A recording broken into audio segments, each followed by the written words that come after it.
Yo, what's going on, guys? Welcome back to Bringing Division video. What if guys today are the top 5 best ways to get the house in the game at the moment. First of all, I do want to say I can't believe how many messages and comments I'm still getting on how you can get this weapon, what's the fastest way, what's the easiest way, what you want to farm to get this weapon. I'm not gonna lie, it's pretty simple, but I do understand where you guys are coming from, because if you're grinding something over and over and over again and you can't get the weapon, I do understand it can get frustrating and, you just want to give up and stuff like that. Also, if you guys didn't know, I made a video on how you can get this weapon really quick when the gun first came out, and there was a lot of great support on that, but a lot of people were asking me, is there other methods you can do, is there other options you have in the game in order to get this weapon? And the answer is yes, there is multiple ways to get this weapon. As I said, it is part of your RNG luck, but there's also specific things you can do in the game in order to increase your chances. So anyways, if you guys enjoyed this video or find it helpful, don't forget to leave a like, subscribe for more videos, and let's get right into this. Alright, so the first thing you want to do in order to increase your chances of getting this weapon is do resistance. Believe it or not, this is actually where I got the house 3 times from, and if you guys watch my live streams, whenever I do resistance, I always get pretty lucky and get this weapon. I always give it away to you guys as well. But resistance seems to be my #1 way of getting this weapon, and it's really funny because if you play resistance, you guys know opening those crates, those storage crates, will give you a classified item pretty much every single time. What I get the house from is not the storage items, it's actually from the resistance caches, the tier 2 resistant caches. I don't know why, every time I open them, I always get good luck, and I'm not saying it's, it's something with the game, whatever, but I am saying that even if you're not getting anything good from the resistance runs, you have a really good chance of getting something from those caches alone.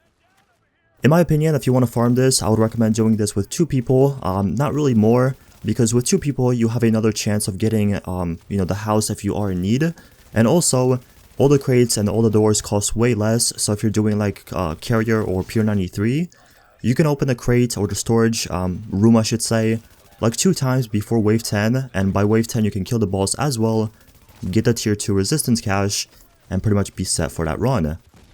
I always get a lot of questions when doing this, why I stop at wave 10 and restart the mission.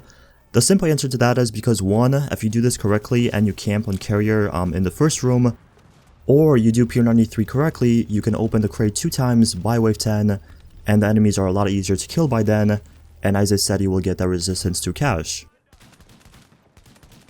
The next option you have of getting this weapon really quickly is from the underground. This was actually something I talked about when the house first came out, and it seemed like back then the house and the underground were like best friends and it was always dropping from there. Now, I don't know why, what changed, or if something did change, for some reason the underground isn't the best place. As I said, resistance and even something like the dark zone is a better choice. But if you are an underground fan and if you like playing the underground for loot and just you want to rank up in the underground, doing 3-phase operations with 4 or 5 directives has a really good chance of dropping you the house. Up next we have the dark zone, and if you hate PvE, if you don't like playing resistance or underground, anything like that, the dark zone is probably your best choice. This is something I've seen a lot of people get the house from on streams, YouTube videos, stuff like that. The dark zone, hands down, is a really good place to get it as well. Personally, I have never got the house from here, but I do understand I don't really play it too much in order to kind of get my luck out there. But if you want to grind the dark zone, doing something like the landmarks, contamination areas, and also the supply drops that come 20 minutes, every 30 minutes, whatever it is a really good chance of getting it. Personally, I like doing the landmarks because they're really easy, and if you want to do them something above like DZ05, maybe DZ06. In those higher DZs, it seems like the landmarks always drop you the best things. I don't know why, I don't know if it's a proven thing or not in the game, but every time I do like DZ7, 8, and 9 landmarks, I always get something a little bit better. The next thing we have is a no-brainer, and what that is are the exotic caches. If you guys are looking for the house, if you're looking for any other exotic in the game, doing these weekly assignments or doing something like the legendary missions is really good. The one thing I would recommend is make sure you do the legendary missions or even the weekly assignments with your friends, because with that, you are increasing your chances of getting something actually really good, rather than doing it with randoms and, just having one chance of opening that exotic cache and just getting crap.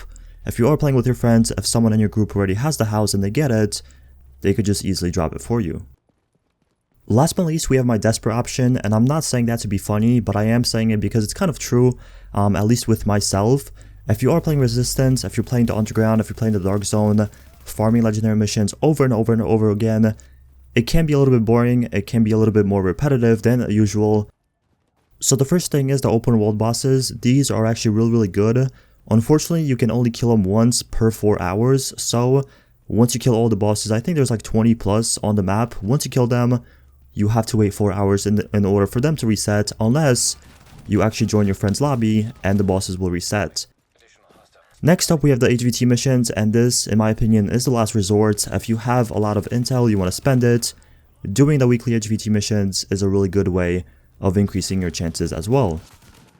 Although, like I said, Resistance, Underground, and the Dark Zone are probably the top 3, doing the exotic caches and also the open world bosses / HVT missions can increase your chances as well. Anyways, that pretty much concludes the video. Thank you guys so much for watching. I do understand if you have the house, if you've been playing the game and your luck has been on point, this video might have been kind of repetitive and kind of boring. But for anyone that's new to the game, anyone that's you know, in need of help of getting the house, using these options might help you out tremendously. But like I said, that's it for the video. Thank you so much for watching, and I'll see you guys in the next one.